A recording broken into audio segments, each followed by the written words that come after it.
Thank you very much for that introduction. Before I begin, I just want to pay tribute and respect to my ancestors, my Aboriginal ancestors and my non-Aboriginal ancestors, all of whom have put me here. I wouldn't be here if it wasn't for them. Coming to Hong Kong feels like home.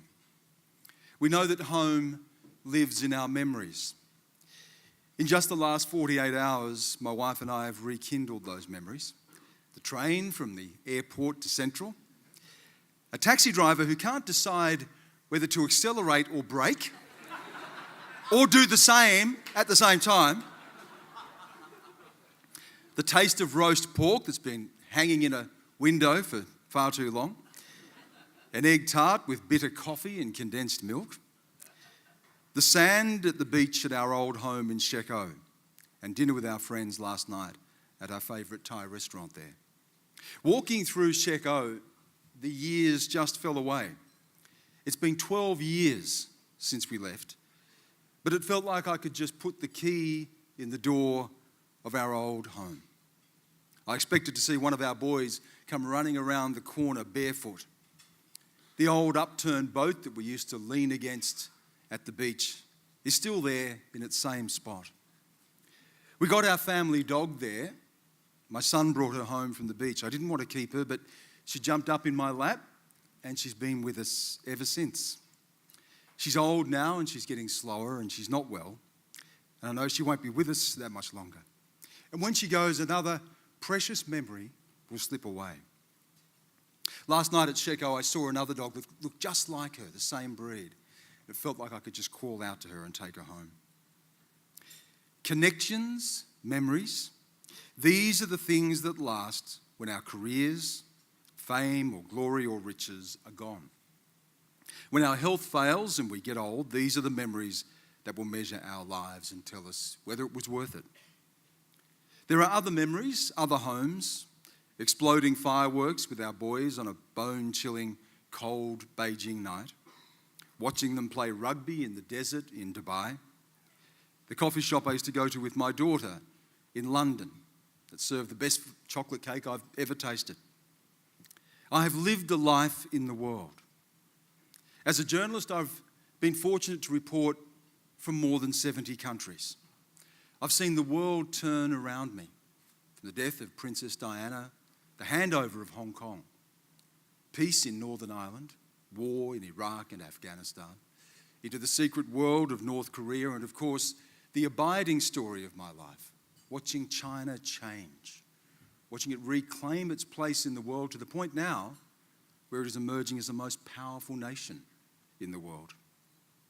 Apart from China and Hong Kong or the Middle East, I've spent enough long stretches in Pakistan, Afghanistan, also in countries like Iraq and Israel, to feel equally at home. I can tell you where to find the best dumplings in Shanghai or the best chicken meal in Amman, Jordan.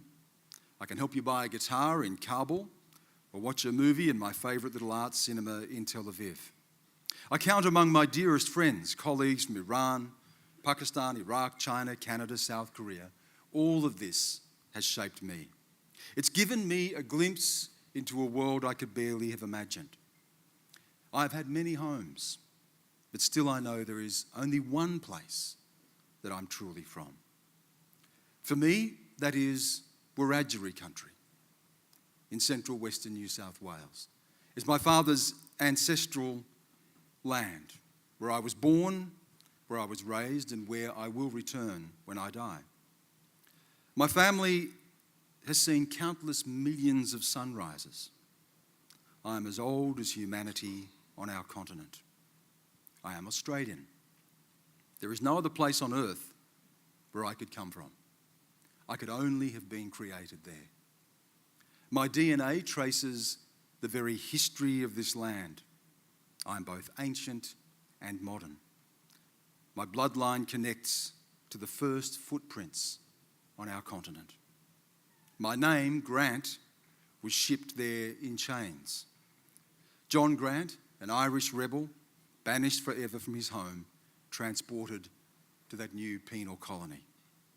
He left behind a new family, Aboriginal, and Irish. Before we even called this place Australia, an Australian family, my family, was born. This is my history. It lives in me. I am Australian. I have Australian memories.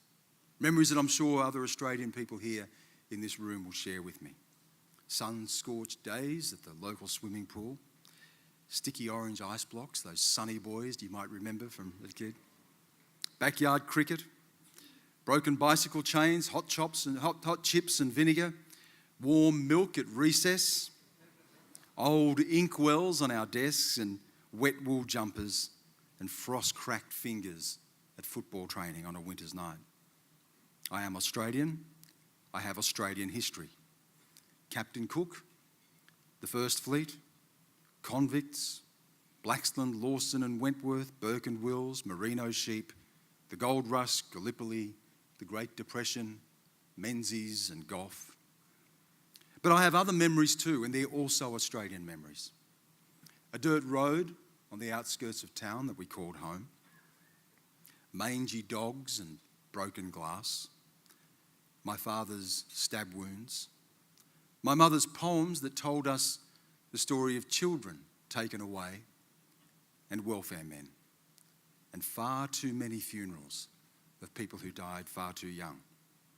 I have another history, and that also is an Australian history.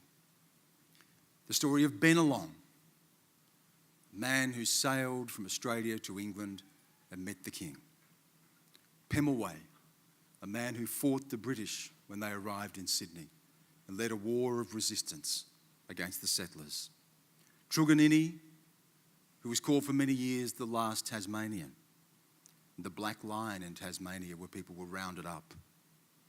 The Appin Massacre, where women and children were herded to their deaths over cliffs. Martial law in Bathurst, where my ancestors lived, where Aboriginal people could be rounded up and killed. Missions and reserves that we were segregated from the rest of society.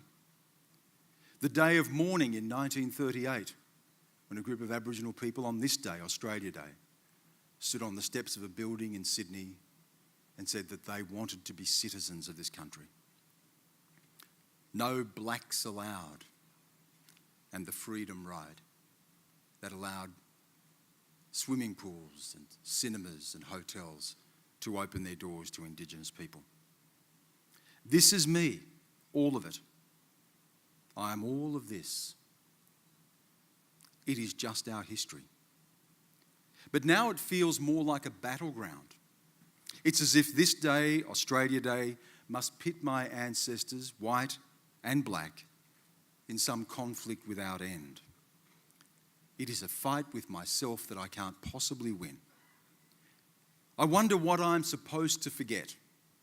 What part of my history am I expected to embrace, and what part should I reject? Australia Day feels angrier. It is a defiant flag in a window and a flag on fire at a protest. This is our age, what the Indian writer Pankaj Mishra calls the age of anger. We prize identity more than citizenship. We look to what divides us, define ourselves in opposition to each other. As a reporter, I have seen how identity can kill.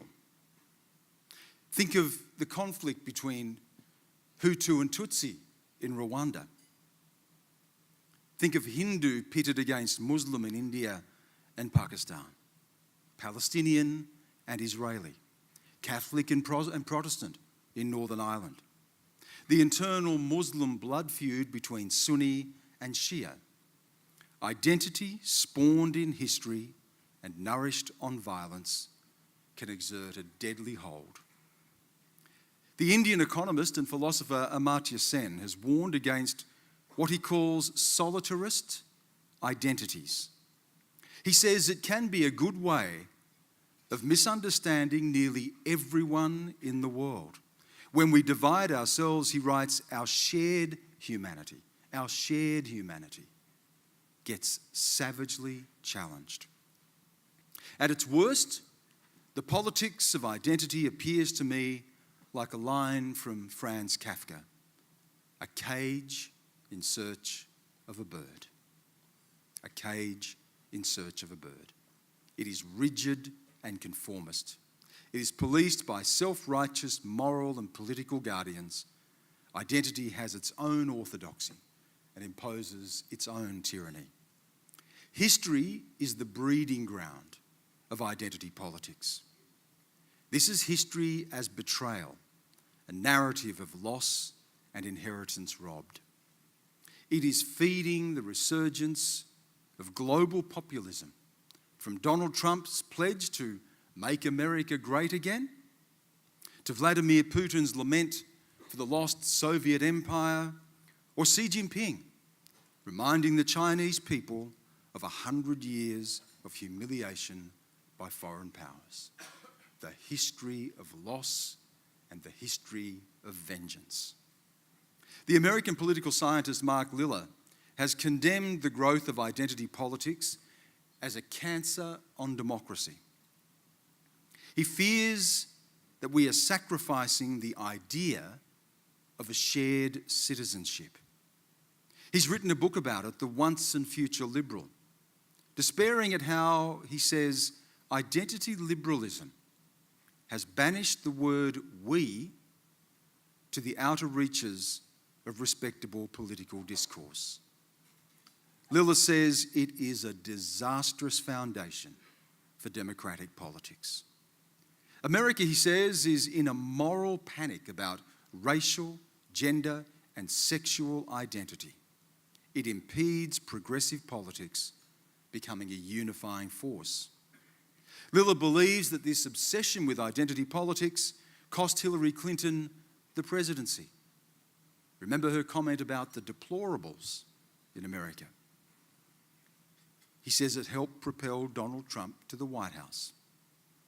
Liller has been tracking this trend for years. He wrote an earlier book called The Shipwrecked Mind. The shipwrecked mind, he said, was the mind of the reactionary, the mind of the person turning away from change, who, he wrote, sees the debris of paradise drifting past their eyes. The shipwrecked mind is nostalgic for the glorious past lost. Liller writes, hopes can be disappointed, but nostalgia is irrefutable.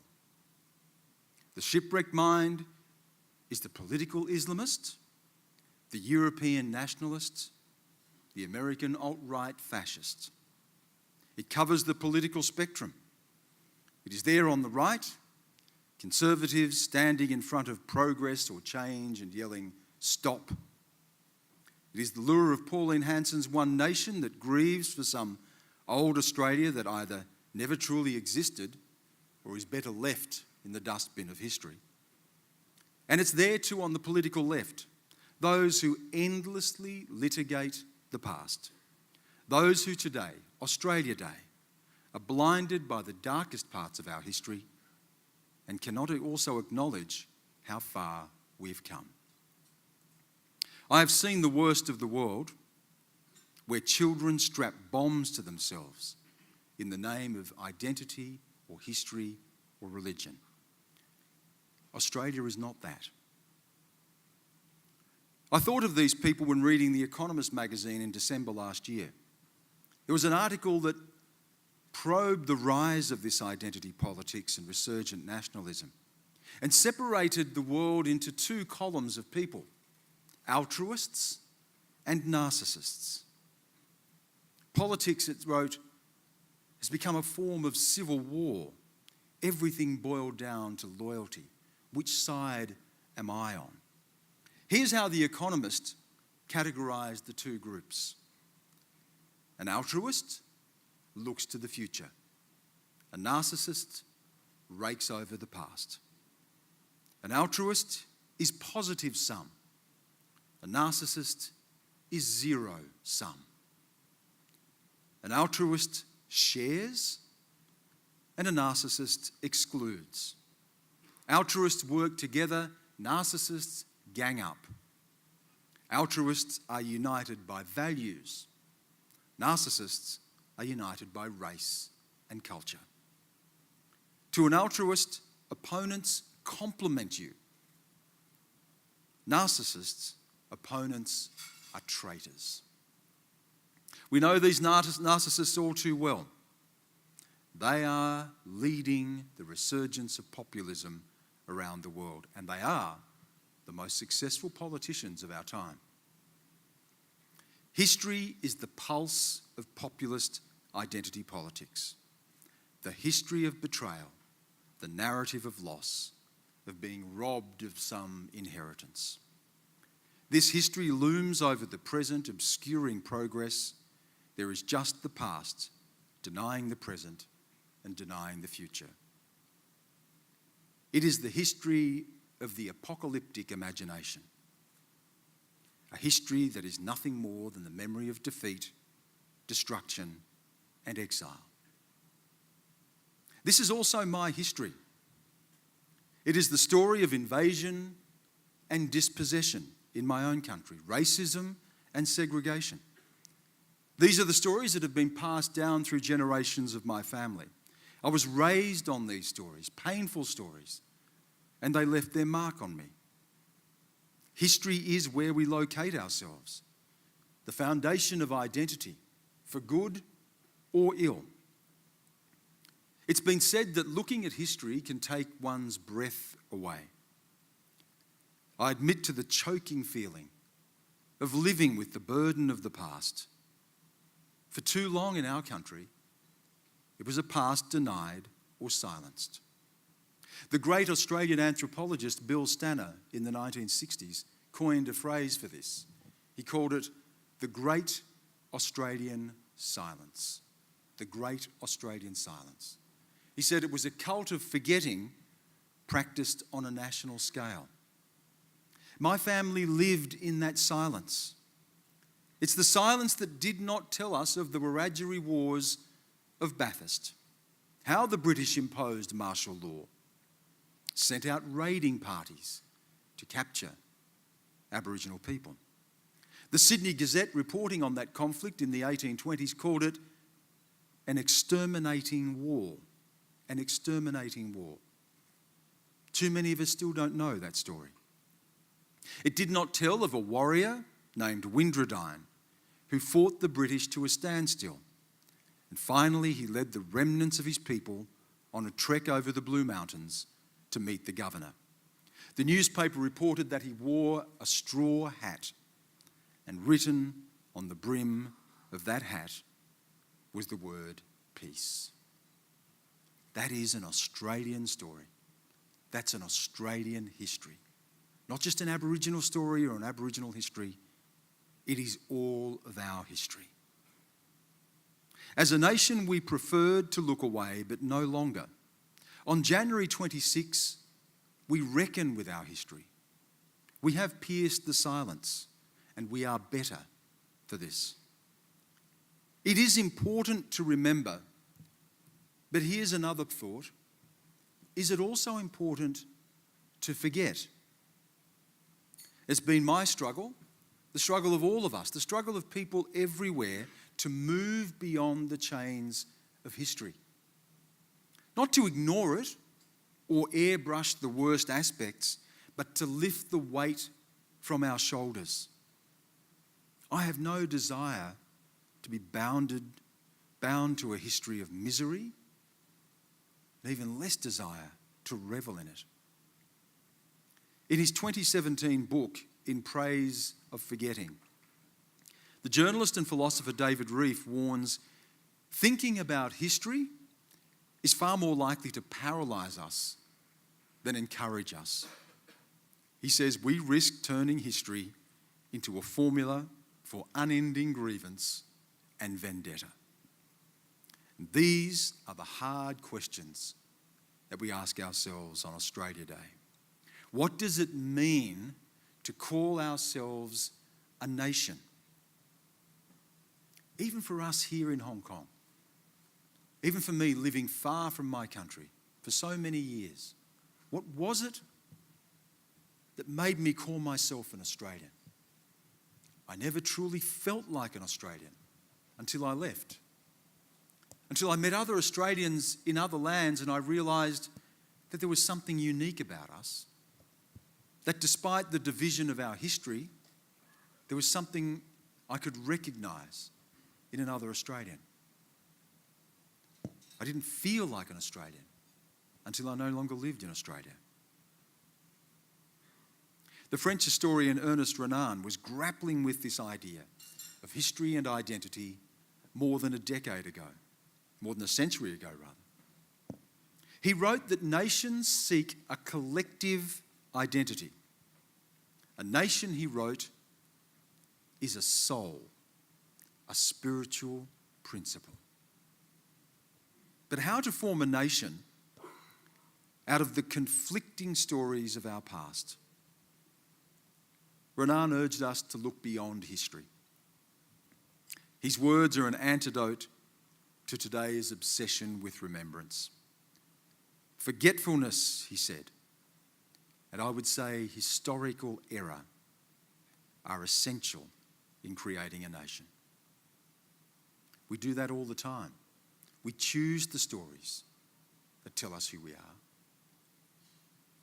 And we have the ability to choose the stories that we wish to define us. There is a history that divides us still. And for those who've been on the winning side, today, Australia Day, is a day to consider the pain and the struggle of those who have paid a price for Australia's greatness. Too many people, too many Indigenous people remain locked out of the Australian dream. Indigenous people still die 10 years younger than the rest of Australia. Indigenous people are 3% of the Australian population, but 25% of those people locked up in prisons. 25%. 50% of all Australian kids in juvenile detention are Indigenous kids. For an Indigenous Australian child under the age of 15, they are 10 times more likely to commit suicide. 10 times more likely. Indigenous people still have the worst health, housing, education and employment statistics in Australia. That's not an accident. There is so much still to be done. And in a country as remarkable as Australia, it demands of all of us that we don't allow that situation to continue. In the journey across the historical divide, Indigenous Australians have much further to travel. But it is a journey we must take, all of us. Renan wrote that a nation is a daily referendum. There are those who want the date of Australia Day changed. There are others who wish to keep it, and some who want Australia Day abolished entirely. It's right that we hold our passions. It's right that we protest. Protest is the highest form of patriotism. It says, I believe in my country so much that I'm prepared to call it out when it falls short and demand better. But protest also demands that we know what we are protesting for. Do we want a better country, or do we just want to protest because we're angry? Do we just want to protest to divide us? We must remind ourselves that we live in a nation that values democracy and free speech. A remarkable country with a history and a tradition of law and justice. A country that was founded on the idea of terra nullius, the idea that my ancestors, people who had lived on that land for at least 60,000 years, had no right to that land. That land was taken from my ancestors. But the same system, the same rule of law that could strip us of our land, in 1992, in a High Court decision, acknowledged the truth that this was Aboriginal land, that Aboriginal people's claim and title to that land predated European settlement and continues to this day. It's a remarkable political system, a remarkable legal system that can challenge and overturn the very foundation of the country. Citizenship is what binds us, a belief in those principles of law and democracy and freedom, regardless of where we're from. It's a citizenship that my ancestors fought for even when they were denied it. It's a citizenship that binds us to our differences. It's the citizenship that binds me to my ancestors. An Irishman brought out to Australia in chains, who had children with an Aboriginal woman and left a new Australian family. At a time when we yell from the fringes, it's worth remembering the words of the great philosopher of liberty, John Stuart Mill, who looked for the elusive centre and wrote that we need to soften the extreme form to fill up the intervals between us. Soften the extreme form and fill up the intervals between us. To me, that's what we think about on Australia Day. Happy Australia Day. Thank you.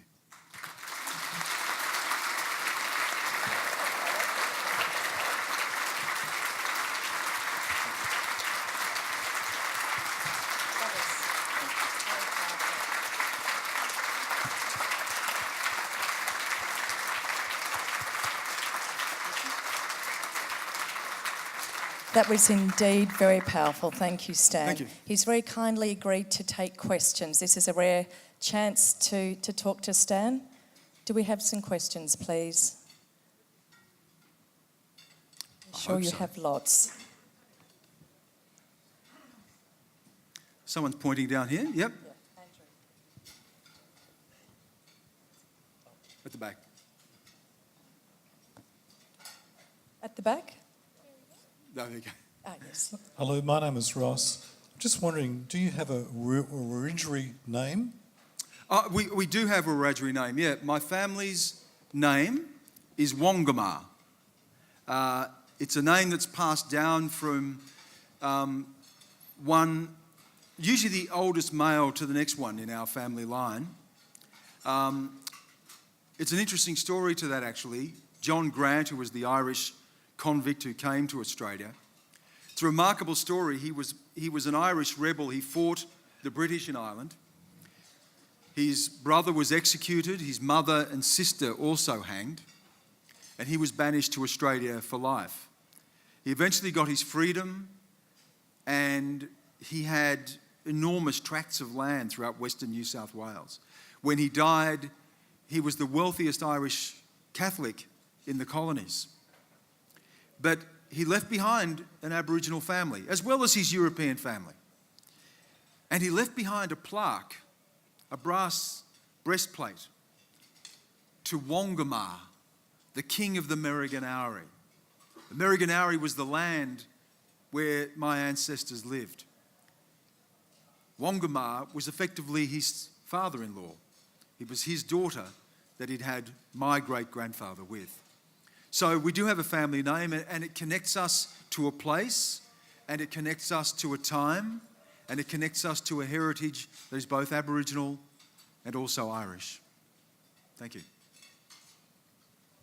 Got one here at the front. Thank you. Stan, I was just interested in your thoughts. We're coming up to the 10th anniversary of the apology that Kevin Rudd made to Parliament in 2008 to the stolen generations. And obviously that was a pretty significant moment in Australian history in terms of bringing people together. And as you say, since then there's been just sort of constant division. I guess where do you see the sort of the solutions? We've had the apology and that brought everyone together, but really there hasn't been a lot of progress in the sort of practical areas of closing the gap that you articulated so powerfully. Where do you see the future lying in terms of bringing that together from the apology? The apology, for those who aren't aware of it, for a long time there was a campaign for the government to make amends to those people known as the stolen generations. These were Aboriginal people who were taken from their families and sent to boys' homes and girls' homes, often sent out to work as domestic workers for families, white families. It was a very painful and traumatic experience for many people, including members of my own family. My mother's younger brothers and sisters, my father's aunt, all taken from their families, sometimes never to come home again. Kevin Rudd apologised. It was the first act of his prime ministership. And of course, the high watermark of his prime ministership, something that he should be very proud of. And it was an amazing moment for us, because to hear those words, sorry, to hear anyone apologise to you, it's a very human thing. And people welcome that as a very human admission of pain and regret. But since then, of course, what we have seen is that the number of Aboriginal children going into care, being taken from their families, has increased by 100%. Aboriginal children are still the greatest number of children taken from their families. And there are many reasons for this. Sometimes the children are living in great poverty, at risk of neglect. Sometimes there are no other Aboriginal families for them to go to. But it is clearly something wrong with a policy when one group of children are so heavily overrepresented. There's a much bigger issue here as well, and that is the ongoing issue of the disadvantage of Aboriginal people. The apology also inaugurated what's become known as the Closing the Gap policy. Closing the gap is about measuring those areas of disadvantage and trying to target policy directly to changing them. And it just hasn't still yielded the results that we'd like to see. A decade on from the apology in the beginning of closing the gap, we still have Aboriginal people who are the most impoverished and imprisoned people in Australia. But that's not the entire story. There is another story. It's a story of people like me. I was born into abject poverty. My family moved from town to town. I barely went to school until I was 13 or 14 years of age. We did not know where we were going to live from day to day. We did not know whether we were going to eat at night. And I'm standing here today in Hong Kong. I've travelled the world. My children go to the best schools in the world. We've closed the gap. Andrew asked the question. Andrew runs a foundation, Australian Indigenous Education Foundation, that I'm an ambassador of. That is engaged in taking Aboriginal children and giving them an opportunity at some of the best schools in Australia. Those children have gone on to be doctors and lawyers and architects and engineers and soldiers and carpenters and electricians. They've gone on to own their own homes. They're sending their children to those schools. They've closed the gap. The Aboriginal middle class has increased exponentially in the past 20 years. 20 years ago, there were 3,000 Aboriginal people who graduated from university. Today, there are more than 30,000. There are almost 20,000 at university right now. So what's happening here? Where government is failing, it's people who are making a difference. People who are taking a risk, who are working, sending their kids to school. It means sacrifice. It means moving to cities. It means children living away from their parents to get an education. Success demands sacrifice. Everybody here has sacrificed in some way for their own success. We are changing Australia, even as at the same time, the politics and the political solutions are still floundering. So there is cause for great hope. And it's the hope of individuals who are changing their lives and the hope of the children that you're helping to give an opportunity, Andrew. And yet there is the ongoing struggle for those who can't grasp that opportunity, can't grasp that hope, who are still the most impoverished people in Australia. And that's our challenge. How to bridge that divide. The success of the individual and also those who were left out of those opportunities. Stan, if I can ask a question, how do we respond to the anger that we've seen in the lead up to this celebration of Australia Day this year? You know, anger is inevitable. I've been angry looking at my own history, and sometimes that anger can rise out of nowhere. I feel choked off by it. I know my father still feels that anger.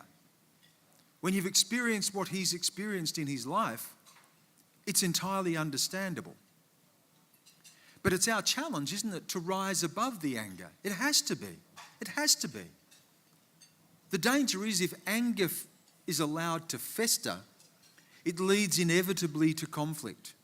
Travelling the world changed my view of the world. It changed the view of my own history. I don't want Australia to be what we see in Afghanistan or Pakistan or Iraq. I don't want Australia to fight old battles of history, and I don't want Australia to turn away from its history either. But to understand it, to debate it, to be able to have a common cause, to be able to work for those things that matter, that's what we have to do. And we have to be aware that there are political forces in our world of all persuasions who love nothing more than to exploit fear and division and historical hatred. It is everywhere. You know, just for a bit of historical context to this, because this is the world that I've reported on. This is the world that I've seen. Remember at the end of the Cold War in 1989, I was just a young journalist. The wall came down. The end of the big ideological battle between communism and capitalism. And a political scientist from America, Francis Fukuyama, wrote that this was the end of history. The end of history. No more would we divide ourselves along these stark ideological lines, that Western liberal democracy had triumphed. And what's happened since? We've seen the return of sectarianism, religion. We've seen the resurgence of populism, tribalism, nationalism. We've seen the return of history. What's happening in Australia is no different. We are prey to the same forces of anger, identity politics, prey to the same exploitation by populists who don't want solutions, but want nothing more than to fan the flames of anger and division. We have to be aware of that. And we need people who will stand up and talk to that. And we need political leaders that provide an alternative to that. Because there are no solutions in a history of identity politics. Martin. Stan, as someone who's grown up and taught that the wonder of the Aboriginal people and the wonder of the dream time and the ingenuity of the Aboriginal people and the tenacity in Survivor, can I just ask, like me, when I see the two flags of Australia now, the Aboriginal flag and the Australian flag side by side, whether that's a way and a symbol of how we can move forward, where both the Aboriginal culture and the proud history and all that goes with that, and the Australian flag can stand together, side by side, and really represent all of us as one. It's a fantastic sentiment, you know, and I see that all the time. You know, Australia has changed so much. In my childhood, there was no Aboriginal flag to speak of. We still stood for God Save the Queen. Australia has changed. We before any public event now, we welcome people to country. We welcome people to the lands of whichever Indigenous nation it happens to be, and we acknowledge and respect that history. And that's important. But I think we need to even get a step further than that. That it's not my flag or your flag, it's ours. It's that flag is yours and the Australian flag is mine. It's ours. And you know, that's the beauty of what our country should be. The Aboriginal history is not mine, it's yours. There's this beautiful saying that an African friend of mine once said, and he said, "You're not an African because you're born in Africa. You're an African because Africa is born in you."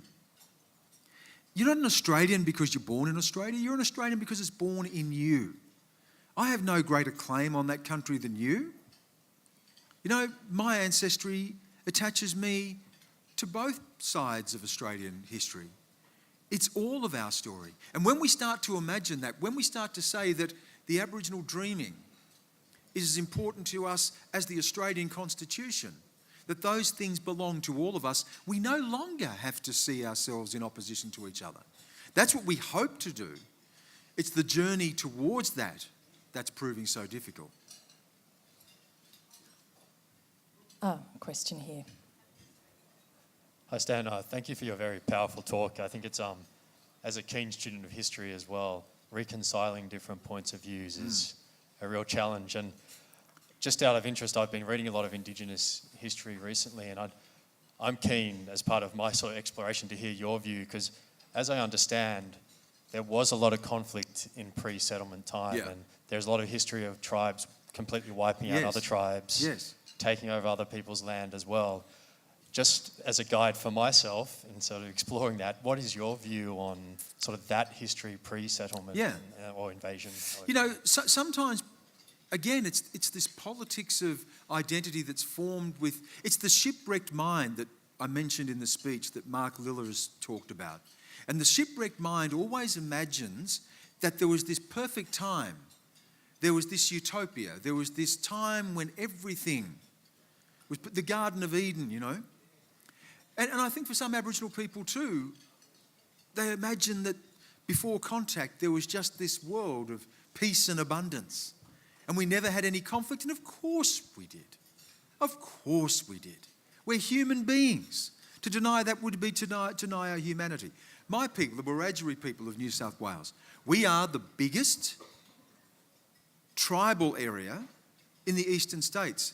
Did we get that because someone gave it to us? I don't think so. When the British came, the Wiradjuri were able to fight the British for 4 years, never vanquished.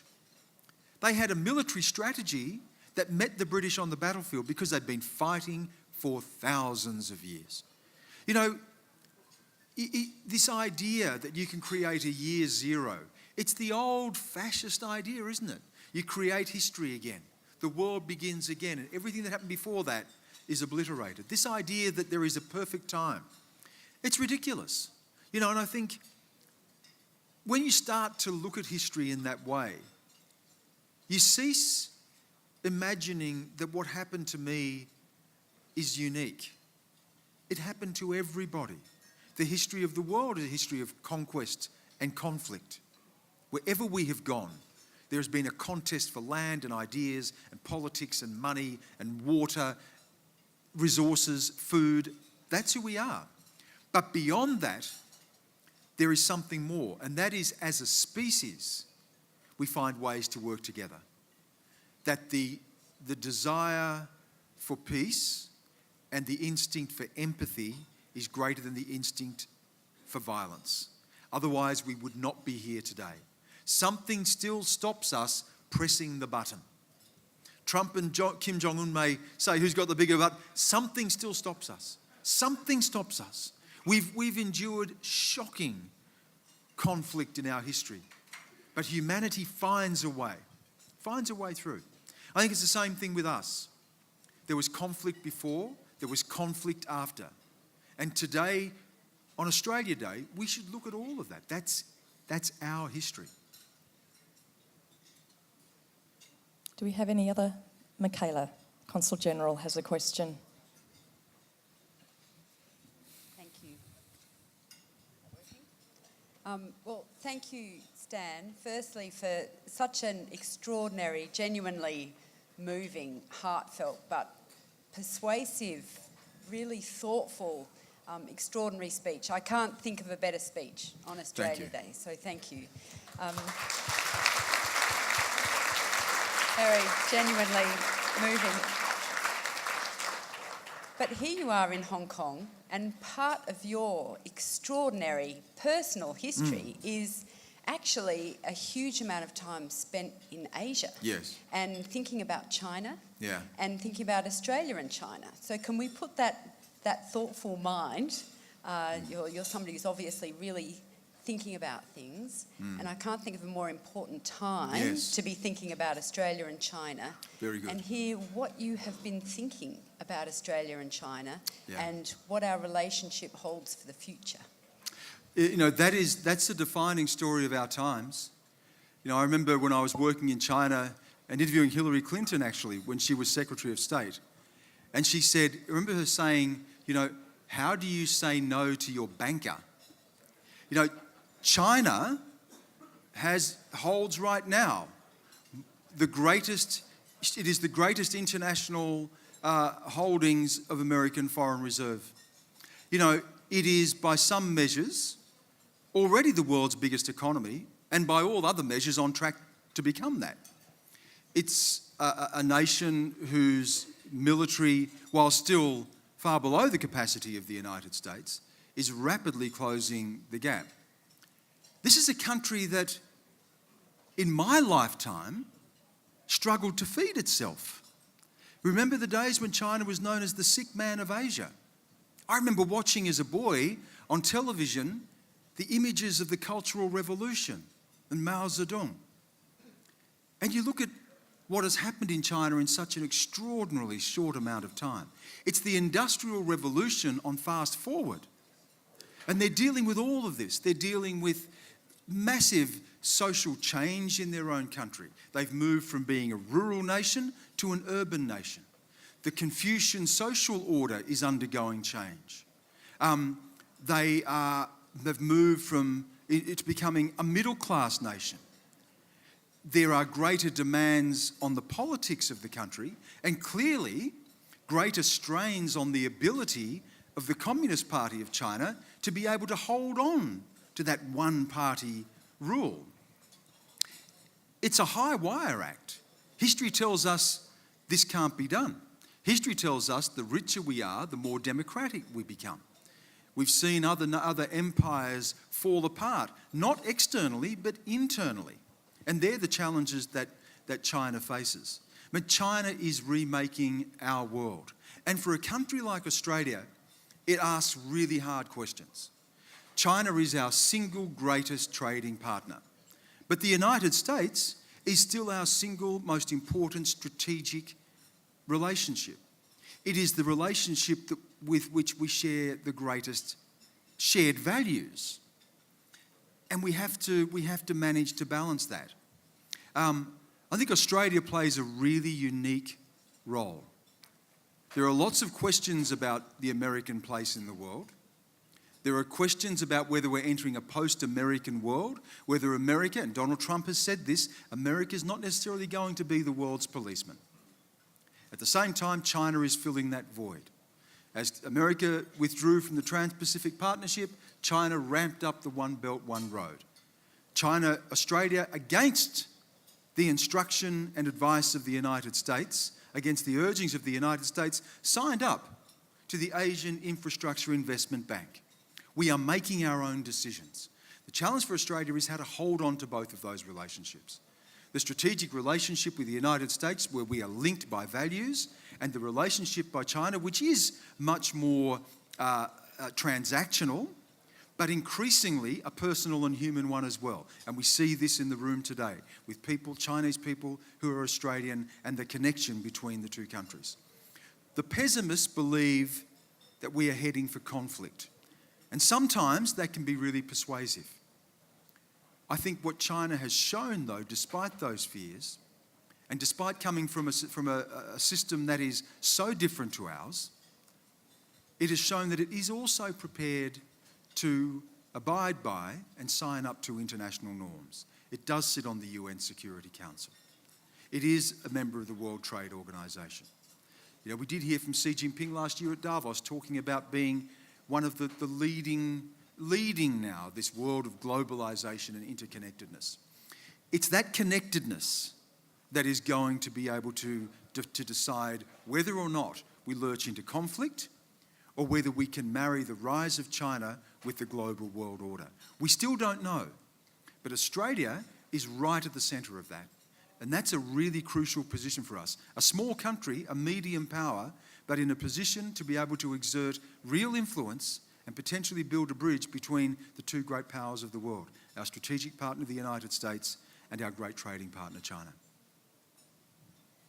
Thank you. Do we have any other questions? I think, was there one down that end of the room?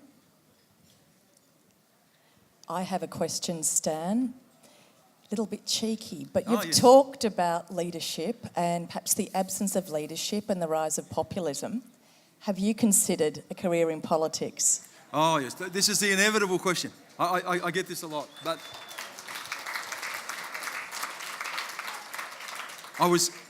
we were having dinner with I won't mention his name, it would be too incriminating. But I was having dinner with a friend of ours who's a very well-known film director. He's a Hollywood film director. He's very, very successful, Australian. And Not Harvey.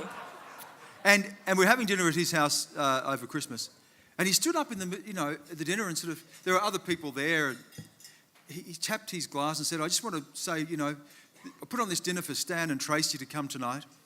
I just want to say, Stan, I will quit work, I will come back, I will make a film, I will put you into politics, we've got financiers ready to fund the, and I'm sitting there thinking, but what if I don't want to do it, Politics is a really hard game, and politics is, I think, best left to people who are politicians, who know how to play the game. I've never been a politician, or, I like to tell stories. I like to try to connect people. I like to try to make sense of the world. I like the freedom to be able to do that. So it's something that looks, sort of increasingly unlikely for me, but it is necessary, I think, for people who are committed to a political career, people who understand politics, to look beyond the politics of today. We really need that. We need people who can elevate that discussion, who can find that common ground and not drive us to the fringes and yell at each other. That's what's essential. It doesn't have to be me, it has to be people who can do that better than I can. I think it will be hard to find someone who puts the argument more eloquently than you, Stan.